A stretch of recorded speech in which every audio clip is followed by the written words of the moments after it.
नमस्कार दोस्तों, स्वागत है आपका मेरे YouTube channel supreme classy by Sudhir में। आज से हम इंपॉर्टेंट क्वेश्चन करेंगे दिल्ली पुलिस के लिए। आज हमने साइंस के क्वेश्चन ले रखे हैं 65, कम से कम टाइम में हम कवर करेंगे इन क्वेश्चनों को।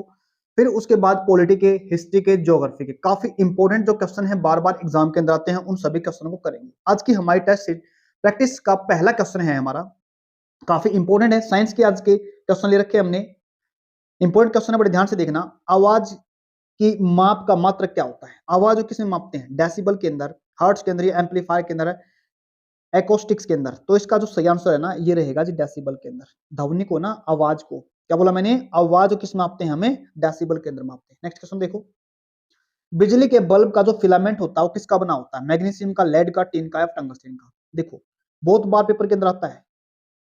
जो बिजली के बल्ब होता है ना, उसके अंदर टंगस्टन का किसका बना होता है? फिलामेंट टंगस्टन का होता है। और उसका जो बॉइलिंग पॉइंट होता है ना, लगभग कितना? 3500 डिग्री सेंटीग्रेड के आसपास होता है।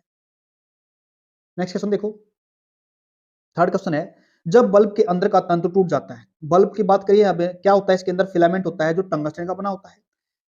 टूटने के बाद क्या होता है? आवाज आती है एकदम से। देखो, पहला ऑप्शन है बल्ब की तीव्रता में जलता है। तो जलेगा कहां से? जब टूटेगा तो उसके अंदर। पहला ऑप्शन गलत। बल्ब बहुत कम तीव्रता से जलता है, बिल्कुल गलत। बल्ब फ्यूज हो जाता है, बिल्कुल। ये देखो, टेक्निकल क्वेश्चन तो नहीं है, सामान्य क्वेश्चन बना रखा है। बल्ब क्या हो जाता है? फ्यूज हो जाता है। नेक्स्ट क्वेश्चन देखो, फ्यूज किस सिद्धांत पर कार्य करता है? अभी हमने किसकी बात की है? जो फ्यूज किस सिद्धांत पर कार्य करता है, बड़े ध्यान समझना।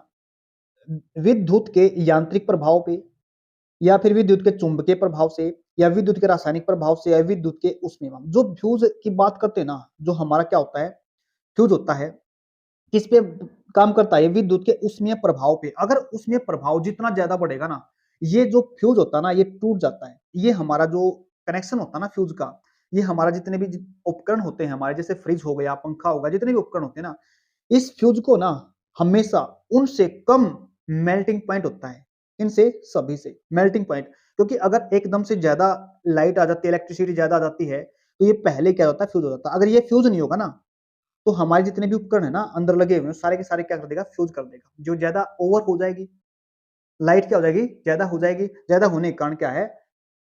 ये सारे के सारे उपकरण खत्म हो जाएंगे। तो उससे पहले क्या होता है? हमारा फ्यूजे जल जाता है, जो तार पिघल जाता है। तो क्या कह सकते हैं? विद्युत के उसमें प्रभाव पे काम करता है हमारा फ्यूज। नेक्स्ट क्वेश्चन देखो, एक फ्यूज निम्न में से किस विद्युत परिपथ की सुरक्षा करता है? किसकी परिपथ की सुरक्षा करता है? विद्युत प्रभावित धारा की, अति भारण की, या ओवरलोडिंग? क्या बोलेंगे? ये बिल्कुल सही आंसर। इसका क्या करेंगे? ओवरलोडिंग की बात करता है ये। अगर मान लेते हैं सर्किट के अंदर बहुत ज्यादा तेज ओवर है, क्या? इलेक्ट्रिसिटी, तो क्या कर जाता है? पहले ही फ्यूज हो जाता है ये। अगर फ्यूज नहीं होगा ना, तो फिर क्या करेगा? जो हमारे जितने भी उपकरण हैं वो सभी के सभी क्या हो जाएंगे? खराब हो जाएंगे। तो किस पे काम करता है ये? ओवरलोडिंग पे काम करता है। नेक्स्ट क्वेश्चन देखो, विद्युत मोटर खालिस्तान ऊर्जा का यांत्रिक ऊर्जा में बदल, किसको? ऊर्जा किस यांत्रिक ऊर्जा में कौन सी बदलती है? ध्वनि को। विद्युत मोटर का काम क्या होता है? जो हमारे पास कौन सी, जो विद्युत होती है ना, विद्युत मोटर क्या करेगी? विद्युत को बदलेगी। किस में बदलेगी? यांत्रिक ऊर्जा के अंदर बदलेगी। विद्युत मोटर का काम क्या होता है? विद्युत मोटर का तो काम होता है विद्युत ऊर्जा को यांत्रिक ऊर्जा के अंदर बदलना। नेक्स्ट क्वेश्चन देखो, एक बैटरी खालिस्तान ऊर्जा को विद्युत ऊर्जा में क्या कर रहा है? ये विद्युत बैटरी में क्या होती है अपने पास? तापमान होता है? नहीं होता है। यांत्रिक ऊर्जा होती है? बिल्कुल नहीं होती है। उसके बाद क्या होती है? इसमें बैटरी के अंदर रासायनिक ऊर्जा होती है। क्या बोलेंगे? बैटरी के अंदर रासायनिक ऊर्जा होती है। रासायनिक से कितने बदल जाती है? वो विद्युत ऊर्जा में बदल जाती है। और जो बल्ब होता है ना हमारे पास, क्या होता है? जो बल्ब होता है वो किस पे काम करता है? वो हमारा जो इलेक्ट्रिक विद्युत ऊर्जा होती है ना, वो किसमें? प्रकाश ऊर्जा के अंदर और उष्मा ऊर्जा के अंदर बदल जाती है। याद रखना इस चीज को। नेक्स्ट क्वेश्चन देखो,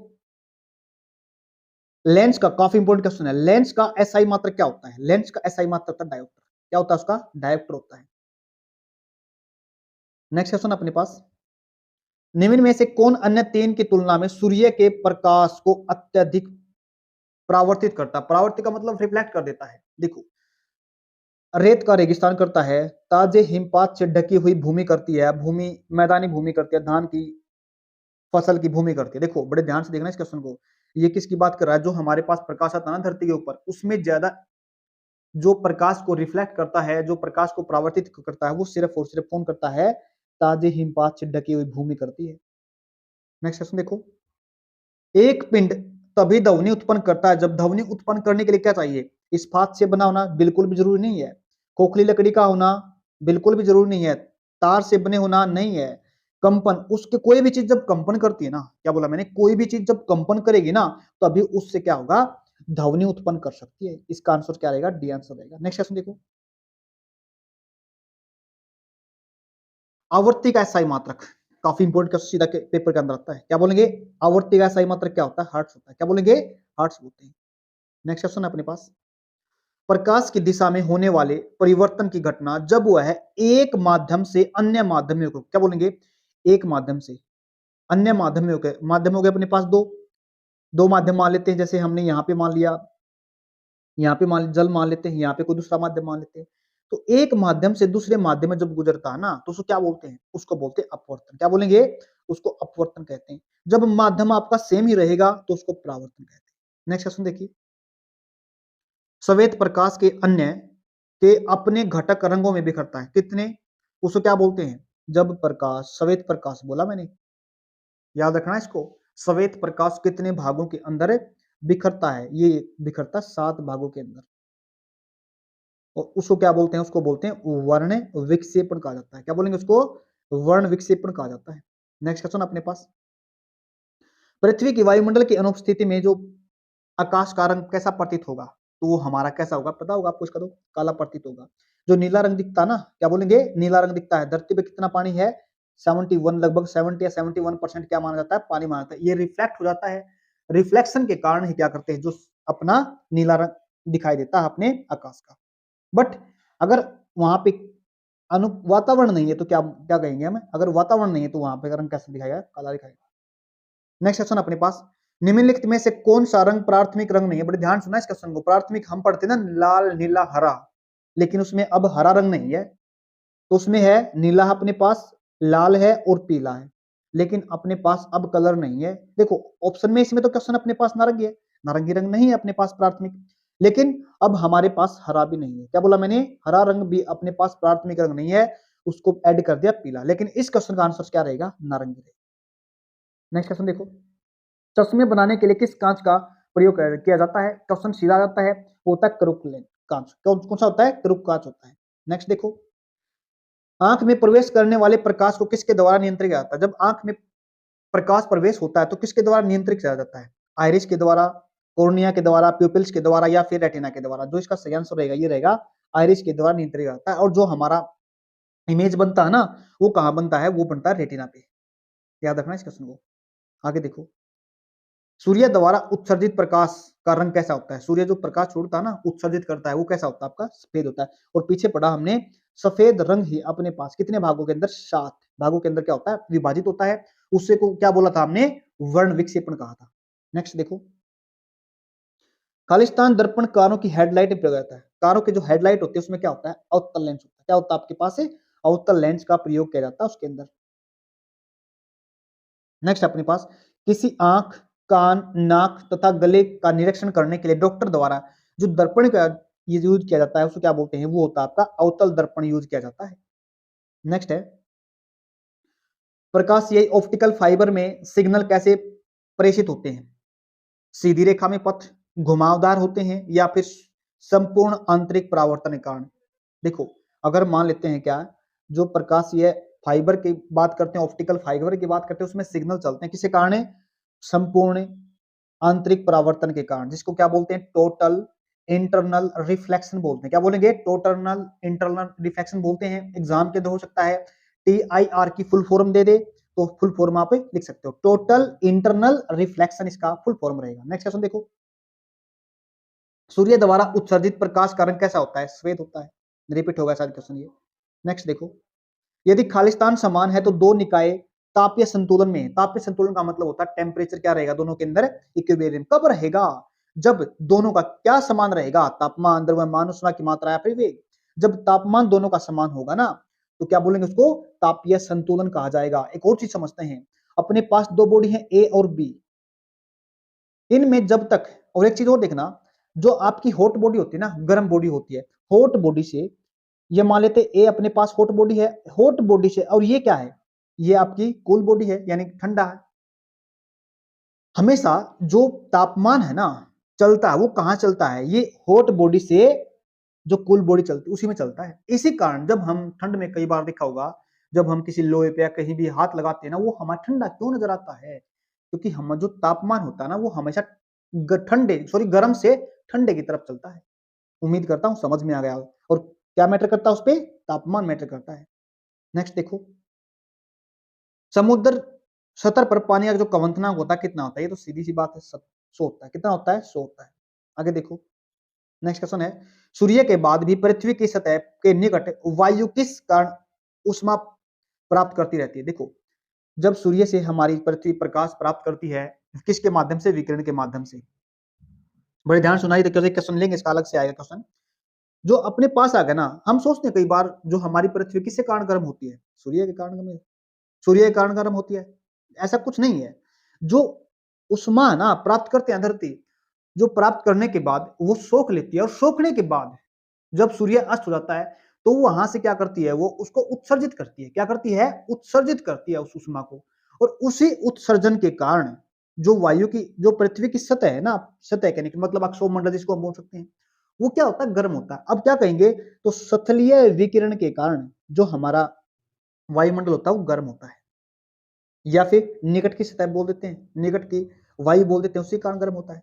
आगे देखो 26वां क्वेश्चन, गर्म वायु। देखो बड़े ध्यान से पढ़ना, काफी इंपॉर्टेंट क्वेश्चन है, कई तरीके से एग्जाम में पूछा जा सकता है। अपने पास ये हो गई यहाँ पे गर्म हवाएं, क्या बोला मैंने, गर्म हवाएं बोला यहाँ पे, और यहाँ पे होती हैं ठंडी हवाएं। ठंडी हवाएं, जब अपने पास हवाएं गर्म होती हैं, क्या बोला मैंने, जब हवाएं गर्म होती हैं, गर्म होने के बाद वो हल्की होती हैं, और हल्के होने के बाद वो क्या करती हैं, ऊपर की तरफ उठती हैं। क्या बोलते हैं, ऊपर की तरफ उठती हैं। और जो ठंडी हवाएं ऊपर हैं वो क्या करती हैं, वो आपकी नीचे की तरफ आती हैं। इसी को क्या बोलते हैं, संवहन बोलते हैं, संवहन की प्रक्रिया बोलते हैं। इस ऑप्शन के आप अंदर देख लो, ये प्रोसेस कहां पे दिया गया है, ठंडी हवाओं का नीचे आना और गर्म हवाओं का ऊपर जाना, इसी प्रोसेस को क्या बोलते हैं, संवहन बोलते हैं। तो हम क्या कह सकते हैं, ठंडी हवा से हल्की हवा, ठंडी वायु से हल्की होती है, इसीलिए क्या करती हैं, जो गर्म हवाएं ऊपर की तरफ उठती हैं। ऊपर की तरफ उठने का मतलब क्या हो गया, जो ठंडा है वो ऊपर की तरफ उठेगा, और जो हल्का जो भारी है वो नीचे की तरफ आएगा। ठंडी हवाओं का ऊपर और नीचे आना, इसी कारण क्या होती है, हमारी बरसात होती है, मानसून आता है। आगे देखो, कमरे के ताप पर कौन सी धातु तरल अवस्था में पाई जाती है, पारद। इसका सही आंसर क्या रहेगा, पारद रहेगा। नेक्स्ट देखो, पानी का घनत्व सबसे ज्यादा कहां पे होता है, ये होता है जी 4 डिग्री पे। 4 डिग्री पे पानी का घनत्व क्या होता है, मैक्सिमम होता है। काफी बार एग्जाम के अंदर क्वेश्चन सीधा आता है ये। नेक्स्ट देखो, काले वस्त्रों के मुकाबले श्वेत वस्त्र शीतल क्यों देते हैं। देखो, श्वेत वस्त्र शीतल देने का कारण क्या है, जो काले वस्त्र होते हैं ना, ये प्रकाश को, क्या बोला, प्रकाश को, या हम कह सकते हैं गर्मी को, या फिर कह सकते हैं उष्मा को सोखते हैं अच्छे तरीके से। क्या कर लेते हैं, ये अवशोषण करते हैं उष्मा का। और जो श्वेत वस्त्र होते हैं वो क्या करते हैं, अवशोषण नहीं करते, वो रिफ्लेक्ट करते हैं। क्या करते हैं, रिफ्लेक्ट करते हैं।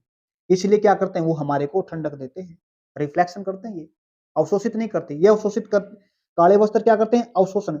अच्छा अवशोषक माना जाता है कौन सा रंग, काला रंग। पेपर के अंदर आता है कौन सा अच्छा अवशोषक माना जाता है, काला रंग उष्मा का अच्छा अवशोषक है। और उत्सर्जक कौन सा है, श्वेत रंग है। और इसमें अब कौन सा आंसर सही रहेगा, ये आप कमेंट बॉक्स में जवाब देना। नेक्स्ट क्वेश्चन अपने पास, परावर्तन के नियम। परावर्तन का मतलब क्या हो, देखो ये अपने पास मान लिया हमने, ये मान लिया कोई सतह है, इस पे पहले किरण आई, इसको बोलते हैं आपतित किरण। क्या बोलेंगे इसको, आपतित किरण। और ये होती है परावर्तित किरण। ये हमने 90 डिग्री मान लिया यहाँ पे, याद रखना। जो ये आपतित किरण और परावर्तित, ये होगा आपतन कोण, इसको बोलेंगे आपतन कोण, इसको बोलेंगे परावर्तन कोण। ये आपतन कोण और परावर्तन कोण हमेशा याद रखना परावर्तन के अंदर समान होते हैं। क्या बोलेंगे, आपतन कोण और परावर्तन कोण क्या होते हैं, समान होते हैं। और यहाँ पे आपतन बिंदु, परावर्तन बिंदु और अभिलंब तीनों क्या यहाँ पे एक ही पॉइंट पे होते हैं, याद रखना इस बात को। नेक्स्ट क्वेश्चन देखो, तो सही आंसर क्या रहा इसका, सही आंसर सही रहेगा। नेक्स्ट देखो, तारे का जो रंग होता है वो किसका सूचक होता है, क्या बताता है तारे का रंग, ये तारे का रंग बताता है हमारे को तापमान के बारे में। तापमान के वजन वाजन से कोई मतलब नहीं है हमारे को, दूरी, दूरी में क्वेश्चन लेंगे हम, वो बता रखा, आकार का भी कोई मतलब नहीं है यहाँ पे। तारे का जो रंग होता है वो सिर्फ और सिर्फ तापमान को बताता है। क्वेश्चन नंबर हमारा नेक्स्ट है, प्रकाश की तीव्रता, जो प्रकाश है ना, सूर्य से प्रकाश आ रहा है, उसकी तीव्रता को किससे मापते हैं? ल्यूसीमीटर। क्या होता है उसके लिए? उसके लिए ल्यूसीमीटर होता है। सीधा एग्जाम के अंदर क्वेश्चन आता है। नेक्स्ट देखो, पानी में से पैदा होने वाले बुलबुले जो चमक होती है उनमें, वह किस प्रक्रिया के कारण? हमने पढ़ा था ना अभी, टीआरआई, टोटल इंटरनल रिफ्लेक्शन, यानी जो प्रकाशीय तंतु होता है ना, या बोलते हैं ऑप्टिकल फाइबर होते हैं उनके अंदर, क्या काम करता है? टीआरआई। बता दिया मैंने, TRI, total internal reflection, TIR. आगे देखो, सही आंसर क्या है? सी है। नेक्स्ट देखो, बुरादे से ढकी हुई बर्फ जल्दी से क्यों नहीं पिघलती? देखो, क्योंकि बुरादा क्या होता है? कुचालक होता है। उष्मा क्या होता है? कुचालक होता है। अब कुचालक सुचालक क्या होते हैं? कुचालक का मतलब होता है जो अपने में से, सॉरी, सुचालक का मतलब होता है जो अपने में से क्या करता है, यानी हीट को, यानी गर्मी को क्या करना है? पास होने देता, गुजरने देता है। और जो ना गुजरने देता उसको कुचालक बोलते हैं। तो बुरादा क्या है? एक अच्छा कुचालक है। किसका? किसका कुचालक अच्छा? उष्मा का। अगर सही कुचालक होता तो उसमें से गर्मी निकल जाती, उष्मा पास हो जाती, तो अपनी बर्फ होगी तो पिघल जाएगी। पिघले कब नहीं? जब उसके ऊपर बुरादा डाल देते हैं, वो अच्छा कुचालक बन जाता है उष्मा का। नेक्स्ट क्वेश्चन देखो, पारक थर्मामीटर के कार्य के सिद्धांत, किस सिद्धांत पर कार्य करता है? गर्म करने पर पदार्थ का घनत्व बदलाव होता है? नहीं, गर्म करने पर जो होता है ना, किसका? पदार्थ फैलता है उसके अंदर। कई बार डॉक्टर के पास जाते हैं तो क्या करता है वो, जब चेक करता है ना किसी मरीज को, तो टेम्परेचर अधिक होने के कारण जो उसके अंदर पारा है ना वो फैल जाता है, वो तभी टेम्परेचर को मेजर करता है। नेक्स्ट क्वेश्चन देखो, बहुत उच्च तापमान को मापने के लिए हम क्या यूज करते हैं? जैसे हमने क्या, सूर्य का टेम्परेचर को मेजर करना है, किसे मापते हैं उसको? पायरोमीटर के अंदर मापा जाता है उसको।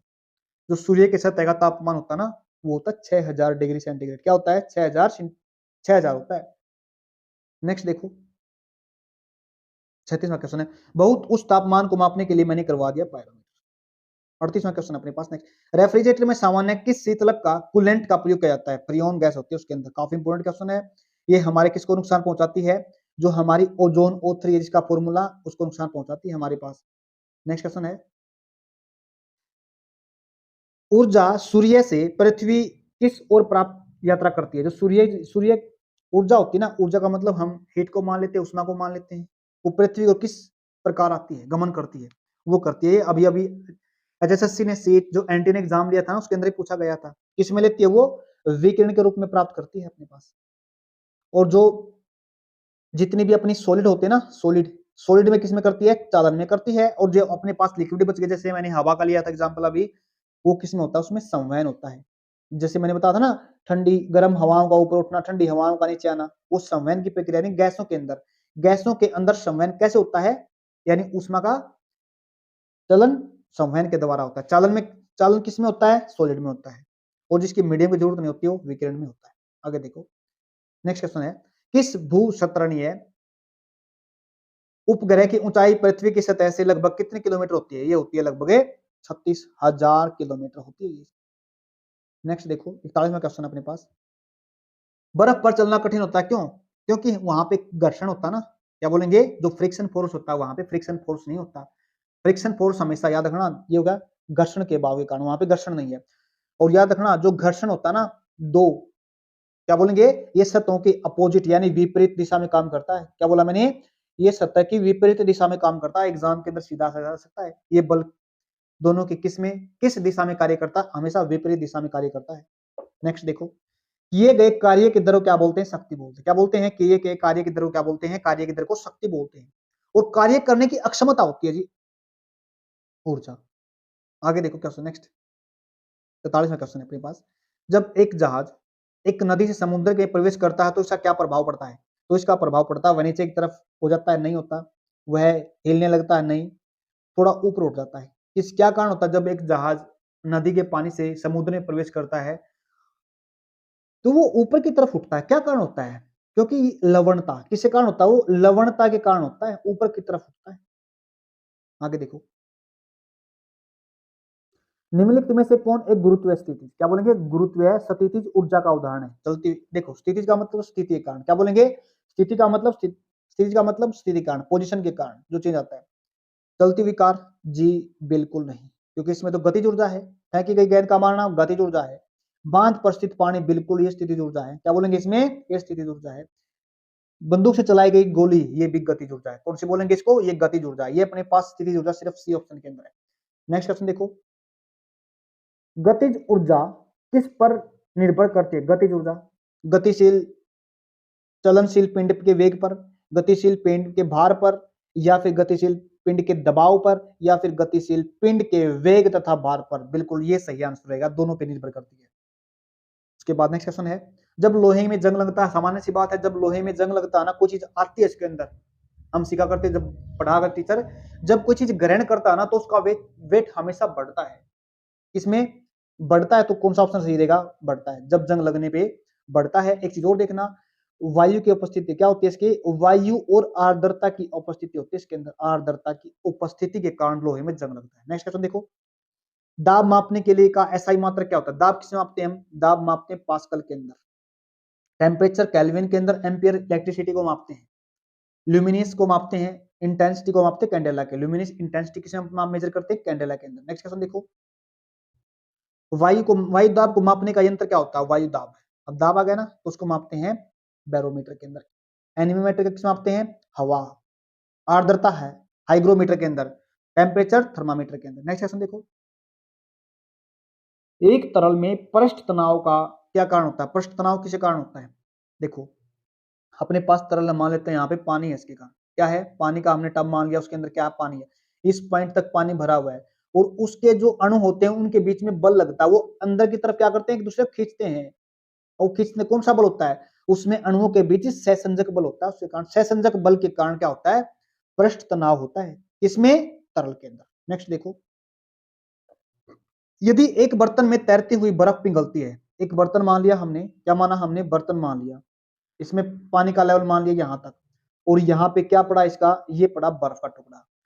अब ये पूछ रहा है, जब ये जो बर्फ का टुकड़ा पिघल जाएगा तो क्या फर्क पड़ेगा पानी के ऊपर? ये पानी बढ़ेगा, कोई परिवर्तन नहीं होगा, पहले बढ़ेगा फिर घटेगा, घटता है। तो इसका सही आंसर क्या रहेगा? इसमें कोई परिवर्तन नहीं होगा, ये सामान्य वैसा का वैसा रहेगा पिघलने के बाद भी। एक चीज और बताता हूं आपको, ये जो बर्फ का टुकड़ा है ना, पड़ा है, ये 1/10वां भाग दिखाई पड़ता है हमारे को, ये भी याद रख लेना। नेक्स्ट क्वेश्चन देखो, समुद्र का जल वर्षा के जल की अपेक्षा अधिक लवण होता है, क्या कारण होता है उसका? समुद्र के जल, समुद्र के जंतु लवण में उत्पन्न उत्पन्न करते हैं, या समुद्र के चारों ओर हवा वायु लवणीय होती है, या नदियां पृथ्वी के लवण बहा कर ले जाती हैं और समुद्र में डाल देती है? इसका सही आंसर क्या रहेगा? जो जितनी भी अपनी नदियां होती हैं वो पृथ्वी से लवण को बहा के ले जाती हैं और समुद्र में डाल देती है, यही कारण होता है। आगे देखो, 0 डिग्री केल्विन किसके बराबर होता है? सीधा एग्जाम के अंदर आता है क्वेश्चन, ये होता है जी आपका -273 डिग्री सेंटीग्रेड के अंदर। नेक्स्ट देखो, एक अश्वशक्ति, बहुत बार एग्जाम के अंदर आया क्वेश्चन, एक अश्वशक्ति 1 हार्स पावर बोलते हैं इसको, किसके बराबर होता है? लगभग कितने वाट्स के बराबर होता है? ये होता है 746 वाट के अंदर, वाट्स के बराबर होता है। उम्मीद करता हूं समझ में आया। नेक्स्ट क्वेश्चन देखो, गुरुत्वाकर्षण के संदर्भ में जी क्या होता है? हम पढ़ते हैं ना जी की वैल्यू, किसकी पढ़ते हैं हमें? हम पढ़ते हैं जो ग्रेविटेशनल फोर्स होता है ना अपने पास, क्या होता है? ये m1 दो वस्तुओं के बीच के जो मास होता है ना उस पर लगता है, और आर स्क्वायर इसकी डिस्टेंस के बराबर होता है, डायरेक्टली होता है। क्या होता है ये? डायरेक्टली होता है, ये हमने पढ़ी होगी। और जो इसमें जी लिखते हैं ना, जी क्या लिखते हैं इसमें? जी, ये इसका स्थिरांक होता है, क्या बोलेंगे इसको? ये ग्रेविटेशनल कांस्टेंट बोलते हैं इसको। नेक्स्ट क्वेश्चन देखो, न्यूटन का पहला नियम किस रूप में होता था? किस, ये कई बार पूछता है एग्जाम के अंदर, इसको घर्षण का नियम बोलते हैं, आघूर्ण का नियम बोलते हैं, या जड़त्व का नियम बोलते हैं, या गति का नियम बोलते हैं। इसको जड़त्व का नियम क्यों कहा है? अगर मान लेते कोई वस्तु, कोई ऑब्जेक्ट चल रहा है तो जब तक उस पर बल नहीं लगाएंगे तब तक रुकेगा नहीं। अगर कोई ए बॉडी है यहाँ पे गिरी हुई है, जब तक इस पे फोर्स नहीं लगाएंगे तब तक ये चलेगी नहीं। मतलब कोई भी चीज, कोई भी वस्तु अपनी उसी अवस्था के अंदर बनी रहेगी जब तक उसके ऊपर कोई भी बाह्य बल कार्य नहीं करेगा। ये न्यूटन का पहला नियम है। नेक्स्ट देखो, घोड़ा गाड़ी की गति भौतिक के किस सिद्धांत पर कार्य करती है? भौतिक का सिद्धांत किस पे? न्यूटन का तृतीय नियम। यानी जो एक्शन होती है ना उसके प्रति रिएक्शन होती है, यानी एक्शन रिएक्शन का जो नियम बोलते हैं ना उसको कहते हैं जी हमें न्यूटन का तीसरा नियम। हमने कई बार देखा ना, जो बंदूक चलाने वाला होता है और जब बंदूक को चलाया जाता है ना तो पीछे की तरफ झटका देती है वो। नेक्स्ट क्वेश्चन देखो, एक लंबी कूद में महिला हिस्सा लेने वाला खिलाड़ी, लंबी कूद में हिस्सा लेने वाला खिलाड़ी होता है, वो खिलाड़ी कूदने से पहले दौड़ता है, पीछे की तरफ क्या करता है, सॉरी पहले दौड़ता है वो और फिर कूदता है, क्या कारण होता है? वह एक व्यापक दूरी तय करता है, बिल्कुल नहीं है। वह वेग खो देता है, वेग खो देगा तो भी दौड़ेगा नहीं। वह दौड़कर आत्मविश्वास प्राप्त करता है, बिल्कुल ऐसी तो कोई बात है नहीं। वह संवेग प्राप्त करता है, क्या बोलेंगे? मोमेंटम, वो संवेग को प्राप्त करने के लिए दौड़ता है। नेक्स्ट देखो, जेट इंजन खालिस्तान के संरक्षण के सिद्धांत पर कार्य करता है, संवुर्जा, रेखीय, द्रव्यमान या कोणीय। इसको बोलते हैं रेखीय संवेग, संवेग के सिद्धांत पर कार्य करता है जेट इंजन। सीधा एग्जाम्पल इधर देखिए सुनाते हैं। किसी वर्ताकार वरक मार्ग पर घूमने वाली कार पर किस प्रकार का बल लगता है? ये होता है, देखो ये तो अणुओं के हमने पढ़ा था अभी, लिक्विड होता है उसके अंदर लगता है, इसको तो हम निकाल देंगे, इसको तो निकाल देंगे। ग्रेविटेशनल फोर्स दो बड़ी बॉडियों के बीच लगता है, इसको भी निकाल देंगे। आगे देखो, ये दो बल होते हैं। ये लगता है जी वृत्ताकार, हम कई बार देखते हैं ना, जब हम रोड बनाते हैं ना और उसमें घुमाव होता है, जब मुड़ना होता है ना, तो उस पे जो घुमाव के कारण एक हिस्सा ऊपर की तरफ उठाई देता है रोड का। किसके कारण होता है? वो ऊपर की तरफ उठता है ना, वो अभिकेंद्री बल के लिए होता है। क्या बोलेंगे? अभिकेंद्रीय बल के लिए होता है। और जो बाहर की तरफ धकेलता है ये होता है अपकेंद्री बल। क्या बोलेंगे? अपकेंद्री बल, बाहर की तरफ। जो हमारी वॉशिंग मशीन होती है ना, कपड़े धोने की मशीन, वो इसी पे काम करती है, अभिकेंद्री। और जो हम आमतौर पे जो यूज करते हैं ना घर पे दही को घी बनाने के लिए, जो मथनी बोलते हैं उसको, उसमें भी कौन सा काम करता है? अपकेंद्री बल काम करता है। उम्मीद करता हूँ ये बाहर की तरफ धकेलता है वो बॉडी ऑब्जेक्ट को, और ये अंदर की तरफ खींचता है। नेक्स्ट क्वेश्चन देखो, कपड़े धोने के, देखा आ गया ना, वही क्वेश्चन है ना, किसकी काम करता है? अभिकेंद्री की तरफ। नेक्स्ट देखो 61 क्वेश्चन नंबर, किसी वस्तु का अधिकतम भार किस स्थिति में होगा? अधिकतम भार किसकी बात करिए? भूमध्य रेखा। ये हमने अर्थ की बात की, आपने मान लिया, आपने धरती मान ली, एक अपने पास हमने मान लिया नॉर्थ पोल, और एक मान लिया हमने साउथ पोल। जब हम ये हमने इक्वेटर माना, क्या माना हमने? इक्वेटर, विषुवत रेखा मानी या भूमध्य रेखा, बोलो कुछ ही बोलो। ये हमने माना सेंटर। सेंटर पे कोई भी ऑब्जेक्ट, क्या बोलेंगे? सेंटर पे कोई भी ऑब्जेक्ट का भार पता नहीं लगता। जब हम सेंटर से किसकी तरफ जाते हैं? पोल्स की तरफ जाते हैं, तो उसके भार में बढ़ोतरी होती है, यानी बार बढ़ता जाता है।